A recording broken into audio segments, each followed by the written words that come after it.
बिस्मिल्लाहिर्रहमानिर्रहीम। अस्सलाम वालेकुम नाज़रीन, मैं मौलाना फैसल एडवोकेट और मैं अपने यूट्यूब चैनल के जरिए आपसे मुखातिब हूं। नाज़रीन, पहली दरखास्त तो ये होगी कि वो अहबाब जिन्होंने चैनल सब्सक्राइब नहीं किया, मेहरबानी फरमा कर वो चैनल सब्सक्राइब कर लें ताकि वीडियोज़ आसानी से आप तक पहुंचती रहें।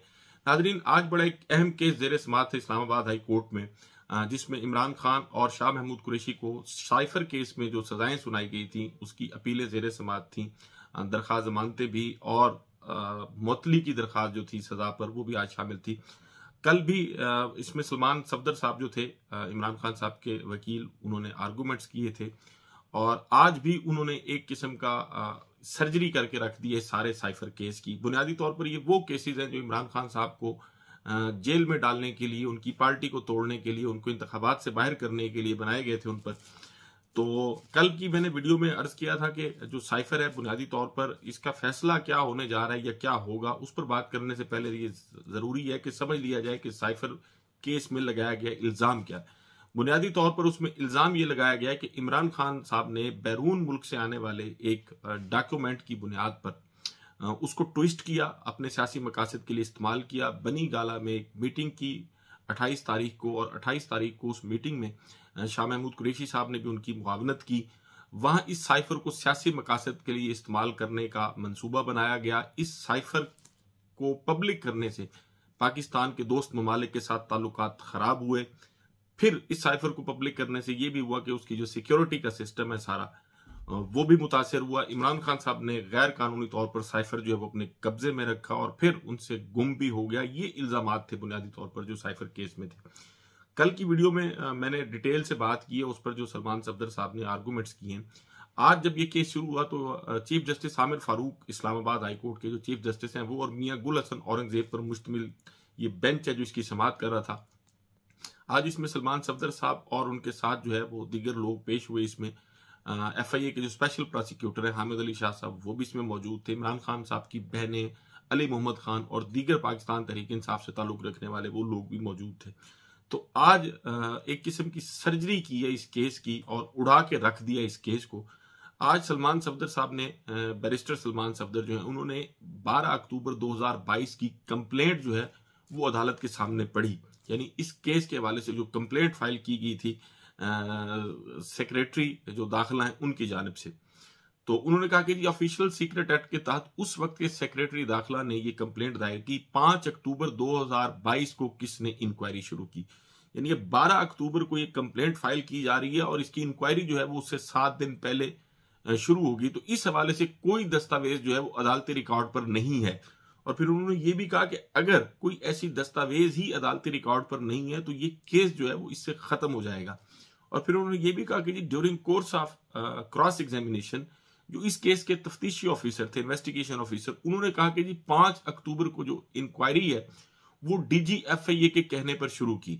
और फिर मजे की बात यह भी है कि इसमें DG FIA जो है वो गवाह भी नहीं है इस केस में।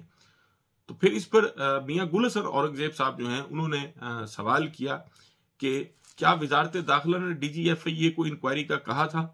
और फिर ये भी कहा कि जी आप ही कह रहे हैं कि इंक्वायरी कंप्लेंट दायर होने से पहले शुरू हुई।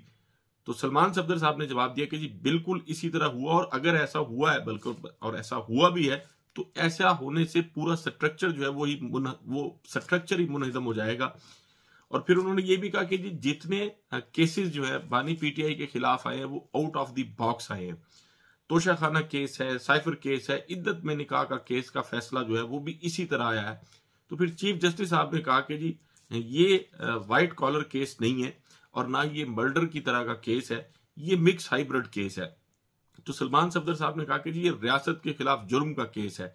और फिर उन्होंने ये भी कहा कि जी ये आखिरी बात होगी कि अगर मैं कहूं कि ट्रायल जज को एक मौका और दे दें, मैं मेरिट पर दलाइल दूंगा। तो फिर अदालत ने इस पर कहा कि जी हक जरा खत्म हो जाए, यानी क्रॉस एग्जामिन करने का हक जो है, बुनियादी तौर पर क्रॉस एग्जामिन का जो हक होता है वो मुल्जिम का हक होता है। जो गवाह मुल्जिम के खिलाफ अदालत में आके बयान देता है, शहादत देता है, तो मुल्जिम को यह हक होता है कि मुल्जिम जो है वो उस पर जिरा कर सकता है, उसको क्रॉस एग्जामिन कर सकता है। तो उन्होंने कहा कि जी हक जिरा अगर खत्म हो जाए तो हक तलफी होती है और मुल्जिम जो है वो अदालत की नजर में फेवरेट चाइल्ड होता है। ये चीफ जस्टिस आमिर फारूक साहब ने कहा।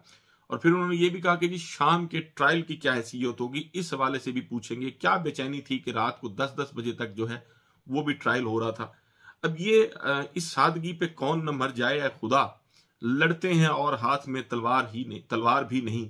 अब ये चीफ जस्टिस साहब एक तरफ तो ये फरमा रहे हैं कि जी क्या जल्दी थी कि रात को 10-10 बजे तक ट्रायल हो रहा था, और दूसरी तरफ वो जल्दी इसलिए थी कि जब दरखास्त जमानत इमरान खान और शाह महमूद कुरैशी साहब की इस्लामाबाद हाई कोर्ट में ज़ेरे समाअत थी, तो यही चीफ जस्टिस साहब जो हैं इन्होंने ही 4 हफ्तों में इस केस का फैसला करने का हुक्म सादर किया था, जो बुनियादी तौर पर मैं समझता हूं कि बियॉन्ड द जुरिस्डिक्शन था। एक ऐसी इस्तदा जो उनसे की नहीं गई, उनसे मांगी ही नहीं गई। दरखास्त जमानत थी, दरखास्त जमानत पर आर्गूमेंट सुनने के बाद अगर वो मुनासिब समझते दरखास्त जमानत मंजूर कर लेते, अगर उनके नजदीक मुलजम की दरखास्त जमानत जो है वो मंजूरी के काबिल नहीं थी तो उसको खारिज कर दिया जाता है। आमतौर पर अदालतों में होता भी ऐसे ही है, लेकिन दरखास्त जमानत में उन्होंने ट्रायल के हवाले से जो ट्रायल कोर्ट थी उसको डायरेक्शन जारी कर दी कि जी 4 हफ्तों में इस केस का फैसला किया जाए।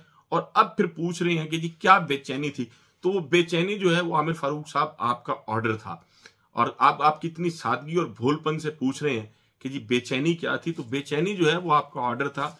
और अब कोर्ट के सामने चूंकि ये मामला सामने आना शुरू हो गया अब पूरी दुनिया के, क्योंकि ट्रायल कोर्ट का जहां तक ताल्लुक है तो अडयाला में तो जाहिर है ऐसी किसी को इस किस्म की ना आज़ादी मैसर थी, ना मीडिया की उस तरह पहुंच थी, लेकिन इस्लामाबाद हाई कोर्ट में तो अब एक एक चीज सामने आ रही है। आपने क्या किया वो भी सामने आ रहा है, और ट्रायल कोर्ट ने क्या किया वो भी सामने आ रहा है। तो उन्होंने कहा कि जी ये बेचैनी जो है वो क्या थी, इस हवाले से जब उन्होंने बात की थी तो फिर उस पर सलमान सफदर साहब जो हैं उन्होंने जवाब दिया कि जी 24 जनवरी को, बल्कि 24 जनवरी से पहले उन्होंने कहा कि जी 12 जनवरी को इसकी पहली समाअत हुई। 15 तारीख को जो 4 गवाहान थे उनकी शहादत मुकम्मल हो चुकी थी, यानी उन पर जिरा हो चुकी थी। फिर 16 तारीख को 6 गवाह हुए, फिर 18 तारीख को 5 गवाह हुए, 23 तारीख को 5 गवाह हुए, और 24 तारीख को 4 गवाहान पर जिरा जो है वो मुकम्मल हो चुकी थी। और फिर उन्होंने ये भी कहा कि 24 जनवरी को जो 4 गवाहान पर जिरा हुई जो शाम तक जारी रही, 25 जनवरी को बानी पीटीआई के जो वकील हैं उन्होंने बीमारी की वजह से इल्तवा की दरखास्त दी। अब उस इल्तवा की दरखास्त आमतौर पर होता यह है कि जब डे टू डे हियरिंग हो रही होती है तो वकील बहरहाल इंसान होता है, वो बीमार भी हो सकता है, उसकी कोई और मजबूरी भी हो सकती है, तो 1-2 दिन की उसको जो है इल्तवा देने की बजाय उसी दिन ट्रायल कोर्ट के जज की जानिब से एक ईमेल की जाती है advocate general Islamabad high court को कि जी इस केस में सरकारी वकला जो हैं उनका तकर्रुर किया जाए, और फिर उसी दिन सरकारी वकला का तकर्रुर भी हो जाता है। और फिर सरकारी वकला के जो तकर्रुर के बाद जो जिरा का हक है वो जाहिर है इनका तो खत्म हो जाता है, तो फिर सरकारी वकला हैं जो उनको वो जिरा भी करती हैं उन गवाहान पर जो इमरान खान साहब के खिलाफ जो है वो पेश होते हैं। तो फिर उन्होंने ये भी कहा कि जी बानी पीटीआई के वकील ने बीमारी की वजह से इल्तवा की दरखास्त दी, और अली बुखारी जो है शाह महमूद के जो वकील हैं वो इलेक्शन लड़ रहे थे, 15 दिन के बाद इलेक्शन था, तो फिर इस बुनियाद पर भी उनको इल्तवा नहीं दिया गया और मेल कर दी गई, और एक ही दिन में सरकारी वकला का तकर्रुर कर दिया गया। तो फिर क्या जल्दी थी? गुल हसन औरंगजेब साहब जो है मियां गुल हसन औरंगजेब जस्टिस, उन्होंने सवाल किया। वैसे उन्होंने बड़े चुपते चुपते सवाल किए हैं, तो अब ये शायद इसका जवाब दिया उन्होंने, कहा कि शायद ये कोई डेडलाइन को पहुंचना चाह रहे थे, और हम सख्त सर्दी में भी जेल में बगैर खाने के जो है वो मौजूद थे, क्यों?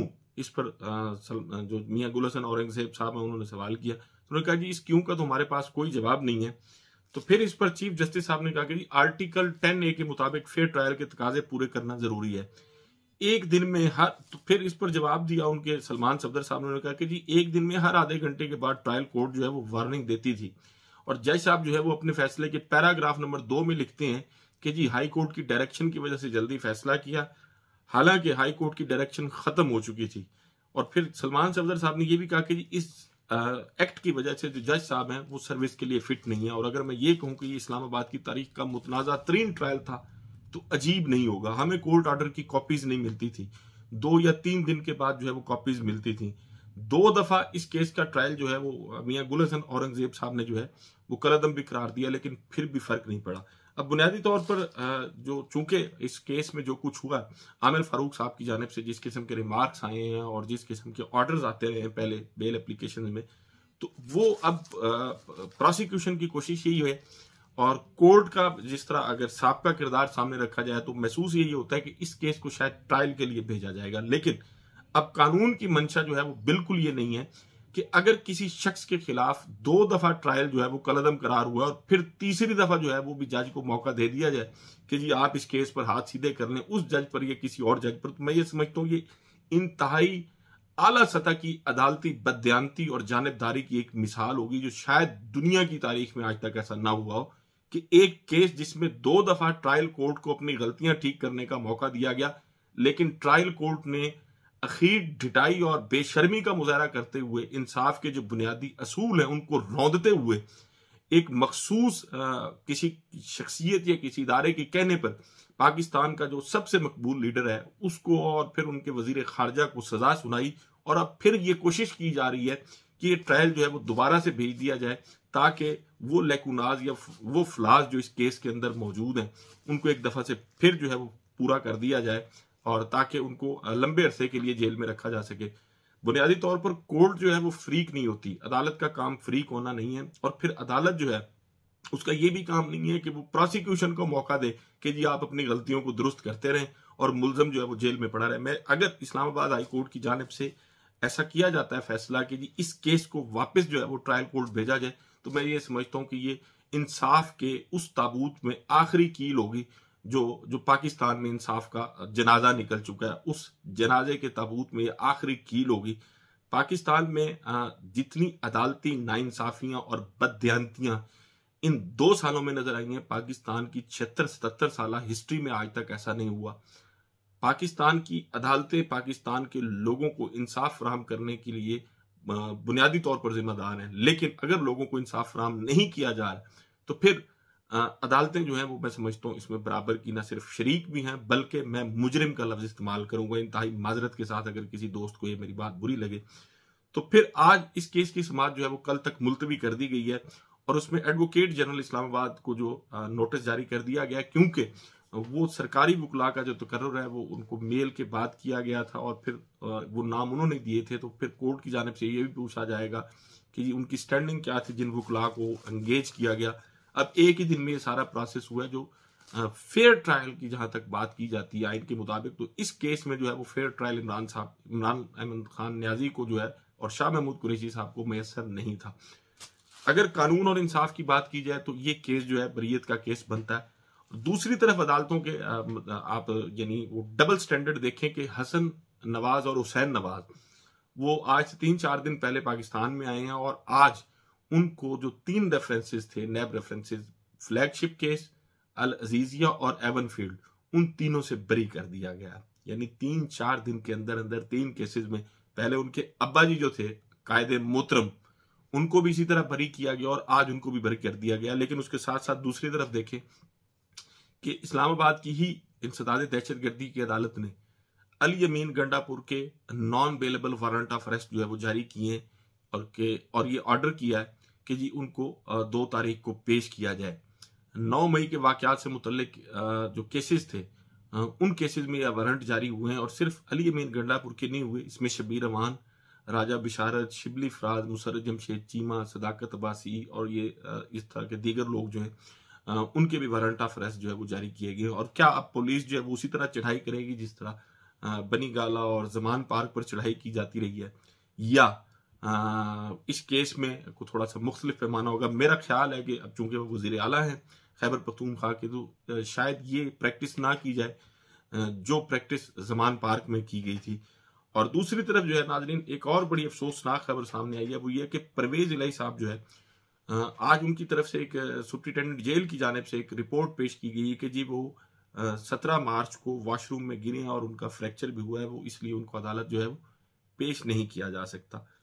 अब ये बड़ी अफसोसनाक बात है कि एक ऐसा शख्स वॉशरूम में गिर भी गया और उसको जो है फ्रैक्चर भी हो गया और फिर वो उसको पेश भी नहीं किया जा सकता।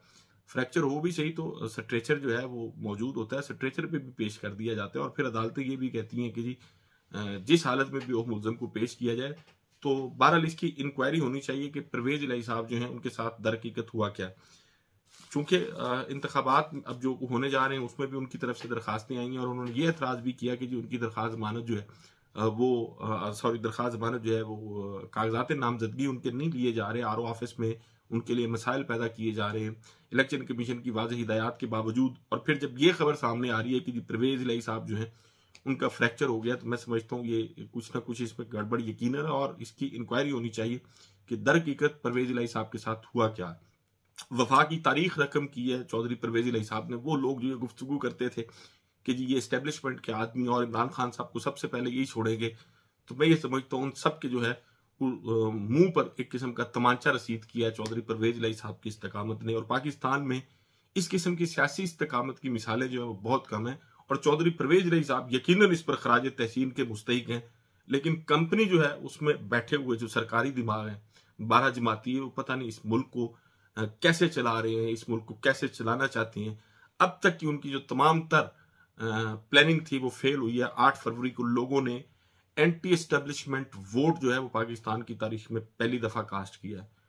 एस्टेब्लिशमेंट को भी सोचना चाहिए कि ऐसा क्यों हुआ, और फिर अगर इस पर गौर ना किया गया और ये तमाम असबाब दूर ना किए गए तो हालात जो है मुझे तो मुस्तकबिल में कुछ ज्यादा अच्छे नजर नहीं आ रहे। अल्लाह ना करे पाकिस्तान में ऐसी सूरत हाल हो कि हालात मजीद खराब हो, लेकिन अगर कंपनी अपनी पॉलिसी पर नजरसानी नहीं करेगी तो ये हालात मजीद खराबी की तरफ जाएंगे। इस सब में एक अच्छी खबर यह भी है कि आज इमरान खान साहब को 2 केसेस में बरी कर दिया गया। इमरान खान साहब वो जो लॉन्ग मार्च के हवाले से और तोड़ फोड़ के हवाले से उन पर 2 केसेस थे, आज जज शाइस्ता कुंडी ने उनको उन 2 केसेस में बरी कर दिया। ये एक अच्छी खबर यकीनन आई है। नाजरीन, आपसे मुलाकात होगी अगली वीडियो में। अपना और अपने इर्द गिर्द के लोगों का बहुत ख्याल रखिएगा। अल्लाह हाफिज।